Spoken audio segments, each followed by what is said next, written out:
We are in La Paz, the capital city of Bolivia and the highest capital city in the world. Situated in a valley surrounded by the Andes Mountains, the city sits at an altitude just under 3,400 meters or 12,000 feet. In addition to its incredible altitude, La Paz is also known for its cultural diversity, colorful street art, mysterious witches market, and for having the highest and largest cable car system in the world. We've got one full day here to take in as much of La Paz as possible, but before we get to exploring, we need to grab some breakfast.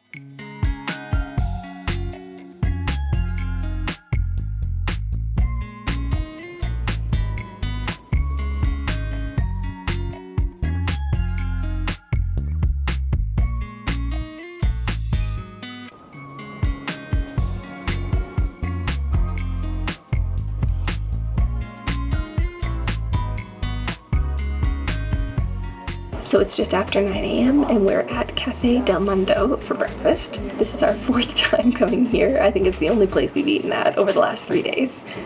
But it's just been so good. Part of the reason we've eaten here so many times is because we've been getting over some acute bronchitis that we both picked up while doing the trail. Yesterday was pretty much a write-off. I think I slept most of the day. And we basically just hung out in the room and only ventured out to come out and eat. We're finally feeling a little bit more alive, so after we have breakfast, we're going to try and take in as much of the city as we can. So to start off this morning, Dave got a coffee with milk, and I got a latte with chocolate. I've had the latte here before, it's been good, but I've never had the chocolate before, so I'm hoping it gives it a little bit of extra sweetness that I need.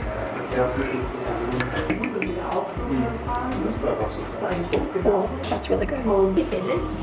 Thank you.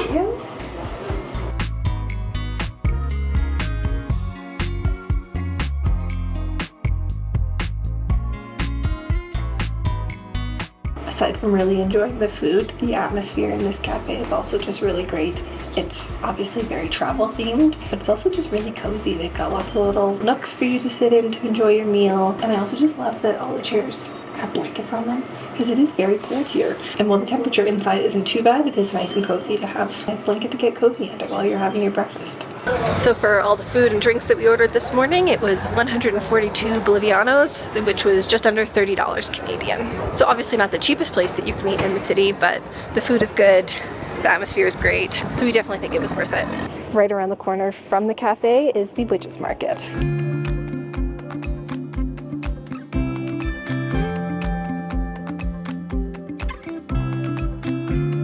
Just walked through the Witches Market and they're still kind of putting it out. So maybe we're a little bit early right now. We're gonna just head out to a different part of the city right now and then we'll swing back around later in the day and see if it's more, I don't know, put together.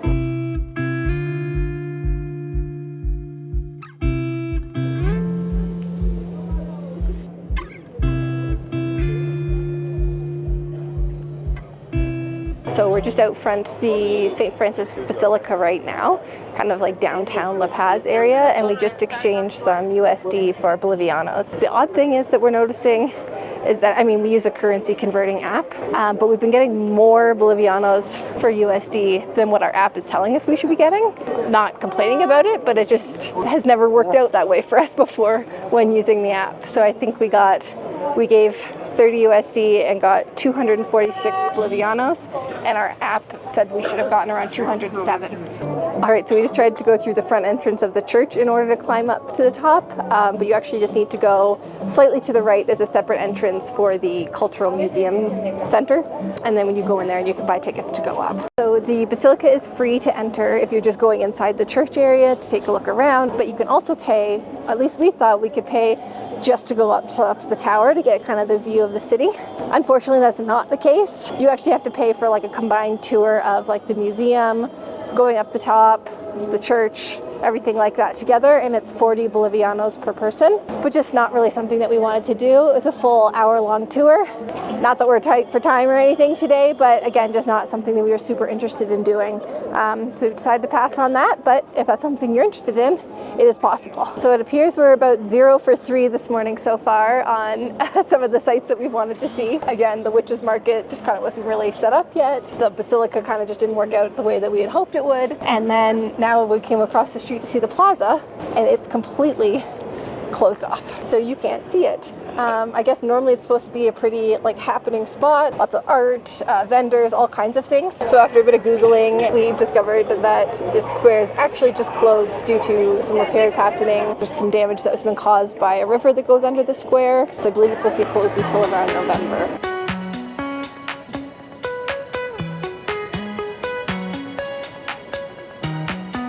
One interesting thing that I found about La Paz, or I feel about La Paz, just a lot going on here.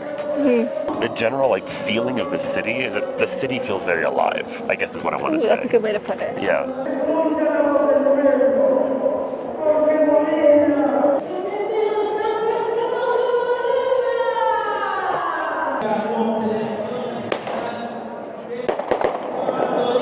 All right, so we just came to this next plaza where I believe the palace is, and there's a church, and we were just kind of hoping to check that out. So today is July 12th, and I guess La Paz Day is on July 16th, so coming up, and in the lead up to that, there'll often be, celebrations, but also demonstrations. So it seemed like this was something to do with workers' rights. There was lots of firecrackers going off, large groups of people. It seemed pretty peaceful, but the frequency with which the firecrackers were going off and the amount of people and the fact that it was a demonstration, we decided we probably shouldn't stick around too long. It's usually a good point of order to not stick around. Especially considering the recent things that have gone on in that square. Yeah. The last 2 weeks, we figured take a quick look, see what was going on. So we heard music, we checked it out, and now we're done with that too. Now we're moving on. We're moving on. Our plan now is to head back to our hotel, grab some sunscreen, because even though it's only 12 degrees, when you're in the sun, it feels like it's 30. And I'm sure I'm getting a sunburn already. And then head towards the cable cars to check those out. So after our bit of time out this morning, we ended up taking a rather long siesta this afternoon. Still not feeling 100%, so it was very much needed. We just went and grabbed some dinner at the same cafe that we went to earlier today, and now we're just back at the Witches Market to see if anything's different from this morning. I think when it comes to the Witches Market, if you didn't have a sign that called it the Witches Market, I don't think you'd be able to differentiate it. From walking up and down the street now a couple of times, I think what it really comes down to is if you come in from the main street here on the right, the first large shop you see on the right would be something that I would say would be kind of shocking. That would be more of like a witches market, because you'll have they're llama fetuses. Like llama fetuses or other animals like hung up and like preserved, which is, I guess, what you would think of when you think of kind of eerie, kind of different. But the second you pass that one store, there's a couple of bars or cafes called the Leaky Cauldron and Witch's Pub or something like that, but really I haven't seen a whole lot else. I mean, we've just walked up and down the main strip. Maybe there's little side spots that we're missing, and I mean, maybe there's some history we just don't know about. So yeah, overall, still a very colorful street. Lots of things to look at, lots of little souvenir shops. There's a couple of instrument shops, things like that. But I wouldn't say it felt overly witchy. Yeah. So do with that what you will.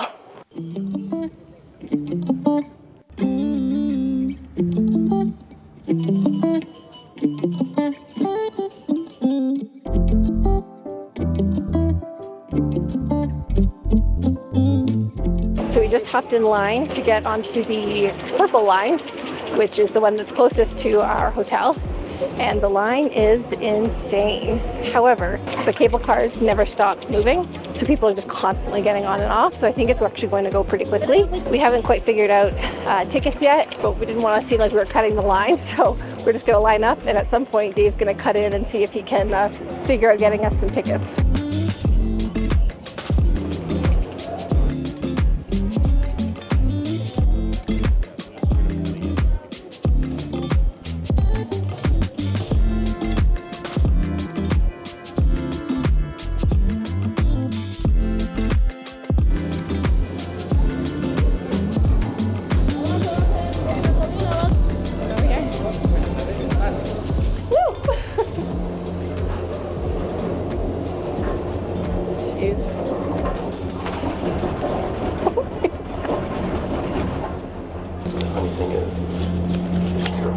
Let's go.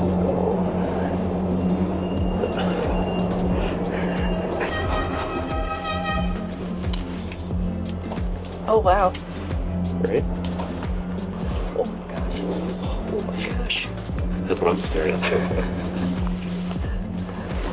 These things always make you go faster, don't they? I don't know. Okay, sometimes they do.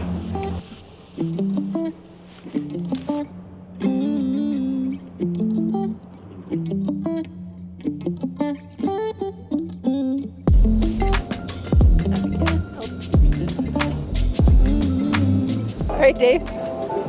All right, that was oddly terrifying. Moderately scary if you're afraid of heights, but I mean the other people on it were pretty chill, so it seemed like we were going to be fine. So basically our goal is to get up to the red line and ride that to the end. I think it's just 3 stops on the red line. We have to actually get there by taking multiple other ones. So we started on the purple line. Now I believe we're switching to the gray line, and then I think that'll connect with the red line so that we can go and see all of that. So the purple line dropped us off on this floor here that we're on now, and now we're just heading up the stairs to catch the gray line. So you do need to buy your tickets before you line up. It worked out well for us because there's 2 of us. One of us could get in the line and the other person could go and buy the tickets. The one stop that we just did on the purple line was 3 Bolivianos per person, but we paid 10 Bolivianos total for this set of tickets, which I guess gets us to the end of the red line. We will find out.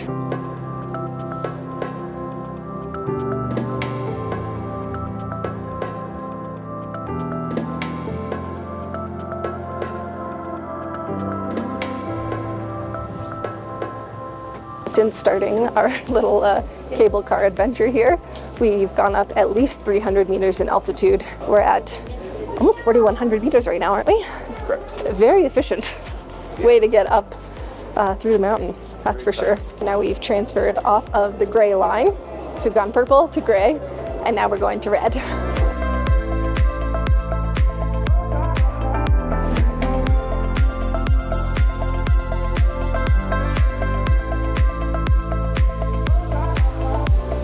Alone at last. So this is our 3rd cable car.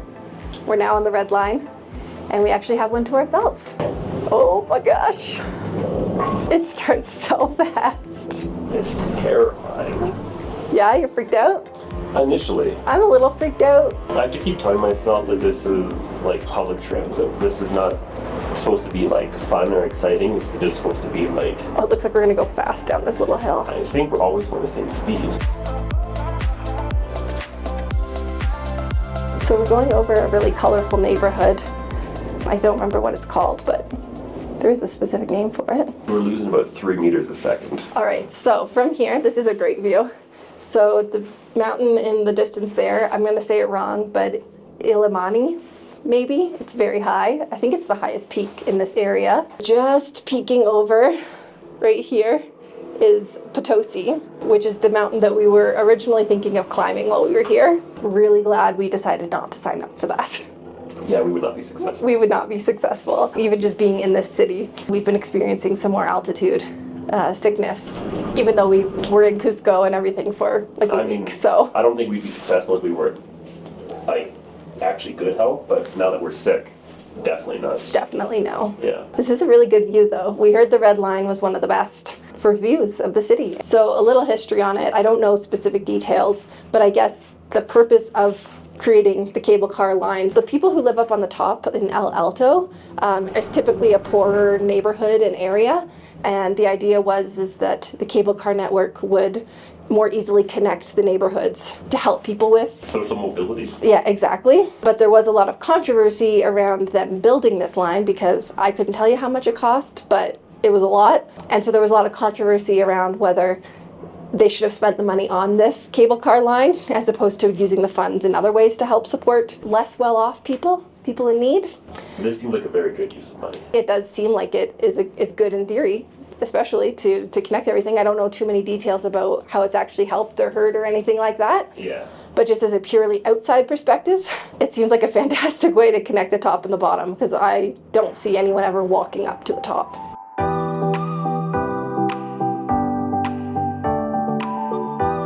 So this first section just brought us down around 250 to 300 meters. I can feel it in my ears. Yeah. Out of all the forms of transportation we've ever used around the world, this is the most interesting public type that we've ever used before.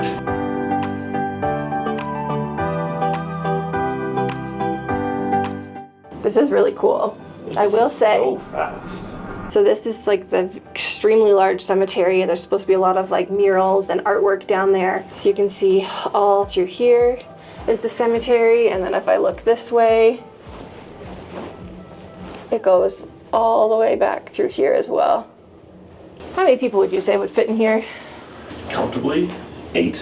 Uncomfortably, 12. 10. I mean, when they were when the staff were there filling it up for people, telling people to get in, they capped it at 8. Yeah. So I'm sure there's a limit. limit there. I don't see anything posted, but. Oh, my ears just plugged. This has been actually pretty fun, and it is a really great way to see the city. But I don't know if we, at this point, need to go on more and see more colored lines. I've heard the blue line's really good because it really takes you up to El Alto, the actual peak, I think. And there's some good viewpoints. But I mean, I feel like you don't even need to get out at a viewpoint. This entire thing is a viewpoint. Oh my gosh, my ears are plugging.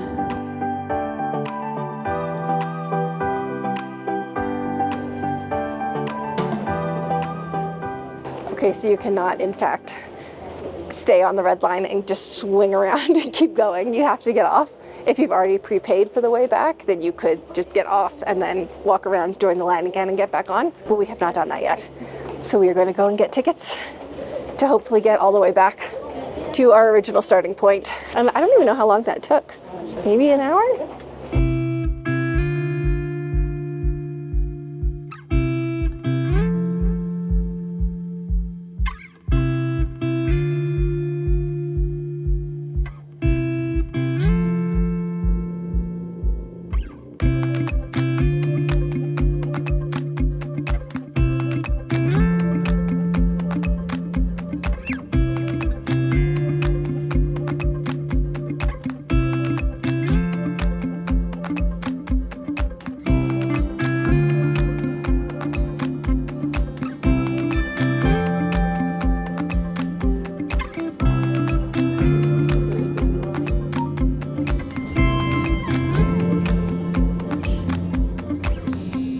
Quite the adventure. Right?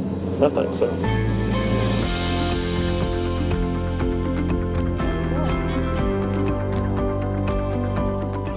For starters, I currently can't really hear much of anything because my ears are so plugged. We both ascended and then descended 500 meters in altitude. The whole round trip that we just did took us about an hour and a half. I think we started around 4:50 and it's 6:30 now. The entire trip that we just took for both of us cost 30 Bolivianos. It seems like it's cheaper if you buy a ticket for your full trip in one go as opposed to buying for each separate stop or separate line.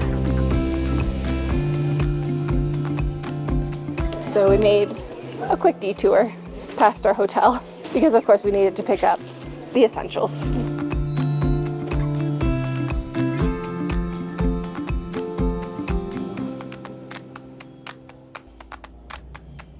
So we're back at our hotel. Basically, the day kind of didn't really go as planned. No. Or as expected, I guess. We went to the witch's market. And it was kind of bland. I was like, okay. Well, then we were like, okay, we'll let it set up and we'll come back later in the day. Because we got to be missing something. But then when we went to go do some of the other things on our list. At the Basilica, we needed to pay to do an hour-long tour. I just wanted to go up the tower to see the view of the city. Yeah. But that wasn't an option. I really thought it was. But no. It would have been, 40 Bolivianos per person to do this full tour of the church and museum and all the things, and we just didn't really feel like doing that. And the next plaza we went to was shut down. That's okay. Yeah. On to the palace. Onto the palace, onto the church and the square and kind of the administrative area. Protests. Which, again, things happen. You kind of just have to roll with the punches, but it was just it felt like 0 for 3 this morning of the things that we were kind of planning to do. A lot of firecrackers going off. Yeah, that was really loud. And they've been going off all day throughout the city. We can hear them from our hotel. Yep. We could hear them from everywhere, but I think that's mostly where they were coming from. I think so as well. Was that one square. We went back to the witch's market. Oh, shoot, we did. We went because back to the witch's market. It had time to set up, time to marinate. Time to do its thing. Witchy magic. It was still underwhelming. I don't know what my expectations were for it. But I felt like it should have been more like witchy. It was still a beautiful street, lots of like murals and a lot of color. Nicer than the average street. Yeah, it was definitely like a nice place to walk up and down. But I don't know, again, I don't know what I was expecting, but kind of more. Yeah. From what people have talked about it. We saw one shop that had the llama fetuses. They're used for like blessings for like new houses and stuff. They'll like put them in the foundation. It's considered good luck. Not that I wanted to see a bunch of dead llamas hanging from shops or whatever, but that was probably the only like eerie thing that felt like it was going on that street. The highlight of the day was definitely the cable car system. I think it's called Teleferico? I don't know. I'm sure we're butchering it. First time you like go on it, it's really nerve-wracking. It is. By the time you do it 2 or 3 times, it just feels normal. Yeah, and I think, especially if you're going at a time that maybe isn't as busy, I feel like it's a possibility to get a car to yourself. I really liked it. First, it was nice for the views, and then second, I really liked being able to like look down at the city as you're going over it so quickly, and you were able just to see so much of like, I don't know, city life. Yeah, it was just a really cool way to obviously have like that bird's eye view of the city. Yeah, La Paz is a really, like, densely packed, interesting city. And that's basically that. Now we're just back at the hotel. Gonna hang out for a little bit, eat our candy that we bought, and go to sleep, because wake-up call is around 5:30 tomorrow. 5:30 a.m., in case you were wondering. We're getting picked up just after 6 to go bike down Death Road. So hopefully you hear from us again. I'm sure people will. Anyways, if you've made it this far... Can you not open Skittles while we're doing this? If you've made it this far, thank you for watching, and we'll see you on Death Road.